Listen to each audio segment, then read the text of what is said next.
لیکن آج آپ مانتے ہیں کہ آج کے کرکٹرز میں چاہے وہ ہندوستان میں ہو یا پاکستان میں کرکٹرز کا زیادہ دھیان انڈورسمنٹ پر ایڈورٹائزمنٹ پر رہتا ہے بجائے اس کی کہ کھیلنے پر؟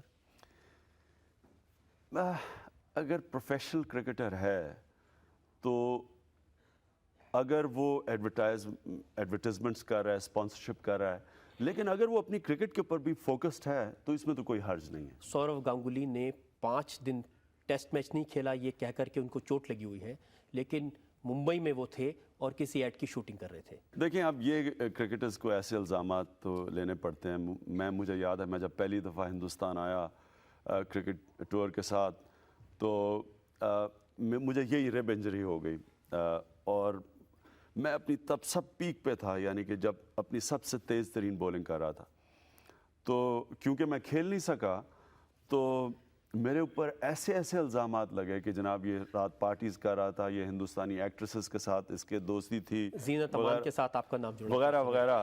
تو اس سے مجھے اتنا میں حیران رہ، خیر تب میں، اب تو پولیٹکس میں رہ کے اب انسان کو کسی قسم کی تنقید کا فرق پڑتا نہیں ہے، لیکن ان دنوں میں ابھی بھی میں حیران رہ گیا جس طرح کی چیزیں لکھی گئیں کہ لوگوں نے کہا ہم نے خود اسے پارٹی پہ دیکھا، صبح کے 5 بجے تک جاگا ہوا تھا، شراب پی رہا تھا، حالانکہ میں نے زندگی میں کبھی شراب نہیں پی۔ تو اس طرح کے الزامات لگتے ہیں، سپورٹس مین کو فیس کرنا پڑتا ہے۔ آپ جب اچھا کرتے ہیں آپ چاہے ساری رات جاگے رہیں، پارٹیز کریں، وہ سب کچھ بھول جاتا ہے لوگوں کو۔ جب آپ برا کرتے ہیں، آپ نے چاہے کوئی غلط کام کیا ہو یا نہ کیا ہو، وہ الزامات لگ جاتے ہیں۔ یہ سپورٹس مین کو فیس کرنا پڑتا ہے۔ اور جب الزام ایسے لوگوں سے لگتے ہیں جو اپنے ساتھی رہے ہوں، اپنے کلیگ رہے ہوں، تب کیسا لگتا ہے؟ کئی دفعہ اس کا یہ جو آپ نے مجھے بھی، میں نے جاوید کی کتاب نہیں پڑھی، لیکن یہ جو آپ نے چیزیں بتائی ہیں، ظاہر ہے اس کا افسوس ہوتا ہے، کیونکہ ایک آپ کے ساتھ کولیگ 15-17 سال کرکٹ کھیلتا ہے اور وہ اس طرح کی چھوٹی باتیں لکھتا ہے، تو اس کا تکلیف ہوتی ہے، لیکن خیر انسان کو ایکسیپٹ کرنا پڑتا ہے، ہر انسان کی اپنی سوچ ہے۔ ایک اور آپ کے ساتھی رہے ہیں سرفراز نواز، وہ تو لگاتار آپ پر کوئی نہ کوئی الزام لگاتے رہتے ہیں۔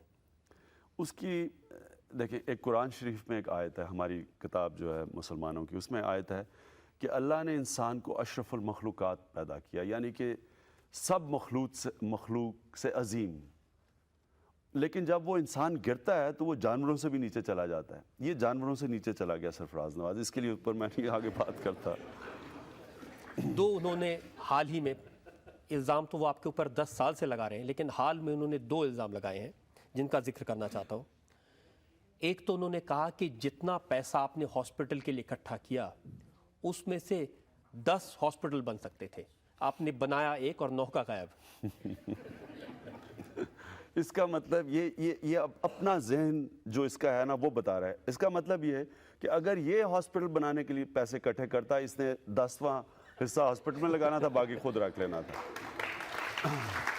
وہ آپ نے وہ انگریزی میں ایکسپریشن سنا ہے نا کہ it takes a thief to catch a thief, مطلب کہ چور کی سوچ چور کی طرح ہوتی ہے، تو وہ اپنی طرح، کیونکہ وہ چور کی طرح سوچ رہا ہوتا ہے تو وہ پھر اس کی مووز کر سکتا ہے، تو یہ اپنی سوچ بتا رہا ہے کہ اس کی کیا سوچ تھی۔ ایک اور الزام انہوں نے لگایا، انہوں نے کہا کہ آپ نے جو ہاسپٹل بنایا یہ اس لیے بنایا کہ جو جوئش فارماسیوٹیکل کمپنیز ہیں، جو آپ کے فارمر ان لاز کی کمپنیز ہیں، وہ کچھ ایکسپیریمنٹس کرنا چاہتی تھی کینسر کی دوائیں بنانے کے لیے، وہ انسانوں پر وہ ایکسپیریمنٹ ہوں اور وہ آپ کے ہاسپٹل میں ہو، اس لیے اس ہاسپٹل پہ اتنا پیسہ خرچ کیا گیا۔ میں نے کہا نا کہ جانوروں کی سطح سے نیچے جا چکا ہے، اس کے اوپر اب آپ اس کے لیے کوئی یہ انگریزی میں کہتے ہیں نا گون کیس ہے، اس کے اوپر آگے کوئی بات نہ کریں، کیونکہ یہ بیوقوف آدمی ہے، اور بیوقوف کے علاوہ اس میں یہ بدنیت آدمی ہے۔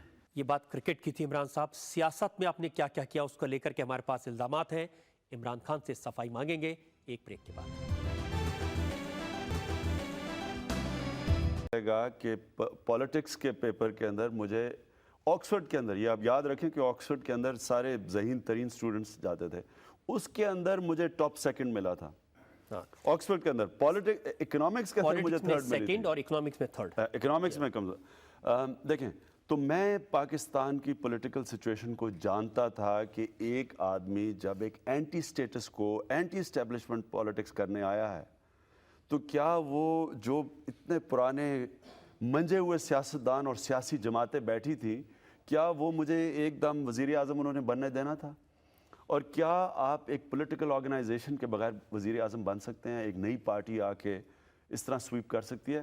تو مجھے کبھی کوئی غلط فہمی نہیں تھی اس میں۔ عمران صاحب اتنی بری حالت، آپ 9 سیٹ پر چناؤ لڑے، 7 سیٹوں پر آپ کی ضمانت ضبط ہو گئی۔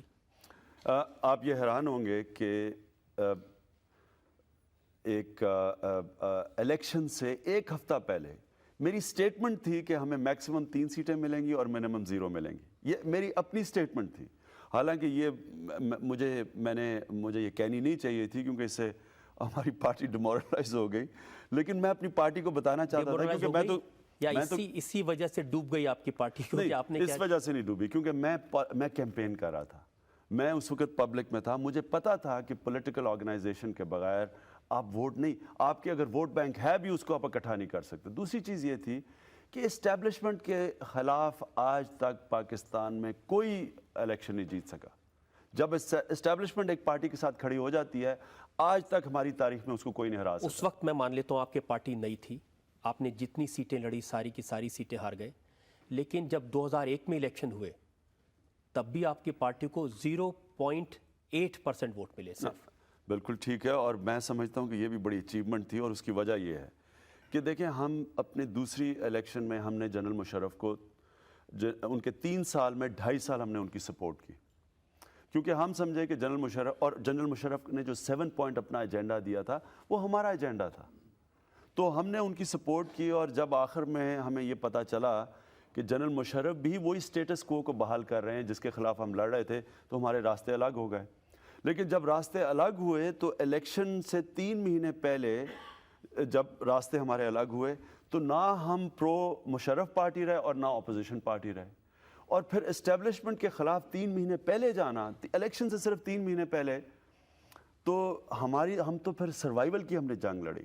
یاد رکھیں کہ پی ایم ایل این جو پنجاب کی سب سے بڑی پارٹی اور پاکستان کی سب سے بڑی پارٹی تھی، جس کی 2/3 میجورٹی تھی پارلیمنٹ میں پہلے، اس کو صرف 13 سیٹیں ملی، کیونکہ اسٹیبلشمنٹ کے خلاف جب وہ کھڑے ہوئے تو اسٹیبلشمنٹ نے ان کو وائپ آؤٹ کر دیا، تو ہم تو ابھی نئی پارٹی تھے ان کے آپ کو اگر مقابلے میں۔ سیاست کرنی تھی، آپ کو اتنے سارے موقع ملے تھے، جب ضیاء الحق صاحب پریزیڈنٹ تھے پاکستان کے، انہوں نے آپ کو آفر دی تھی؟ جی، انہوں نے 1988 میں مجھے منسٹرشپ کی آفر دی تھی۔ اگر سیاست کرنی تھی تو اس سمے منسٹر بن نہیں جاتے۔ تو مجھے تو جنرل مشرف نے پرائم منسٹرشپ کی آفر دی تھی، خود انٹرویو میں کہا ہے کہ عمران میرا پرائم منسٹر کا نامنی تھا اگر وہ مجھے جوائن کر جاتا۔ تو دیکھیں، فیلڈ پولیٹیشین آپ نے بات کی، کامیاب پولیٹیشین اور فیلڈ پولیٹیشین میں کیا یہ فرق ہے کہ وہ اپنا ضمیر بیچ دے، اپنے نظریے سے ہٹ جائے، پاور پولیٹکس کرے؟ تو وہ تو بڑا آسان ہے کامیاب ہونا۔ میں آج وزیر اعظم ہوتا پاکستان کا، اگر میرا مینیفیسٹو اور نظریہ نہ ہوتا تو آج وزیر اعظم بن آج آپ کو جاتا۔ لگتا ہے کہ مشرف صاحب کے ساتھ کھڑے ہونا آپ کی غلطی تھی؟ بالکل غلطی اس لیے تھی کہ ہم نے یہ سمجھا کہ جنرل مشرف ایک ملک میں تبدیلی چاہتے ہیں جس طرح ہم چاہتے تھے، لیکن جب نظر آیا کہ وہ بھی وہی سٹیٹس کو کی اور وہی پولیٹکس کر رہے ہیں جو پہلے چل رہی تھی، تو غلطی اس لیے سمجھتا ہوں کہ ہم اگر پہلے سے اپوزیشن میں چلے جاتے تو ہماری بہتر تیاری ہونی تھی الیکشن کے آنے تک۔ آپ کو یہ نہیں لگتا کہ آپ ایک شریف انسان ہیں اور شریفوں کا پولیٹکس میں کوئی کام نہیں ہے؟